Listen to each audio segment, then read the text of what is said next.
boys and girls, this is a little story and it's called Moon Rabbit and it's written by Natalie Russell. Little Rabbit liked living in the city. She had her own place to stay, her favourite cafe and so many things to see and do. But at night, when everything was quiet and Little Rabbit was all alone, she would look up at the moon and wonder if there was someone out there. Someone she could play with, laugh with and have fun with. Someone just like her. It would be nice to meet another little rabbit, she thought. When the city became very busy, Little Rabbit would go to the park to read her book.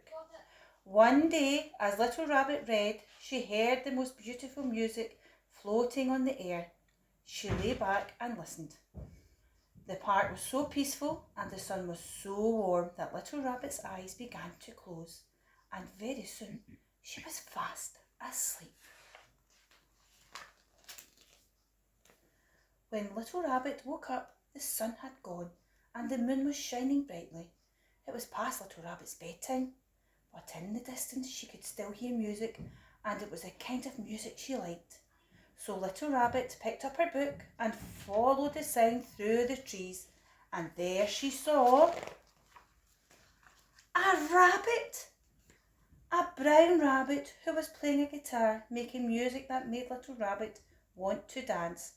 So she stayed for a while. As Brown Rabbit played, Little Rabbit danced. Then Little Rabbit told tales of the city and Brown Rabbit listened. Together they watched the changing moon until the birds sang to the morning sun. And for a while, Little Rabbit forgot about her life back in the city. The two rabbits had picnics in the sunshine and games of hide and seek. They made each other laugh, and Little Rabbit was happy to have found a new friend. But then one dark night, Little Rabbit saw the city lights glowing in the distance and suddenly felt sad. The city is so beautiful, she sighed. Brown Rabbit was quiet. How could anything be as beautiful as the Moonlight Park, he thought.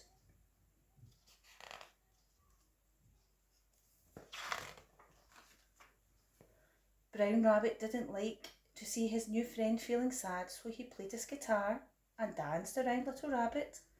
He even stood on his head, anything to make her laugh or to see her smile.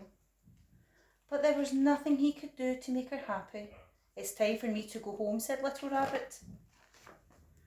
So early the next morning, Little Rabbit returned to the city. Back to her home, back to her favourite cafe, and back to all the things she liked to see and do. And she no longer gazed at the moon and wondered if there was someone out there, another rabbit just like her. Because she knew that there was, and he was coming to visit her the very next day. Oh, that was nice, she found a wee friend. Bye boys and girls, hope you liked that.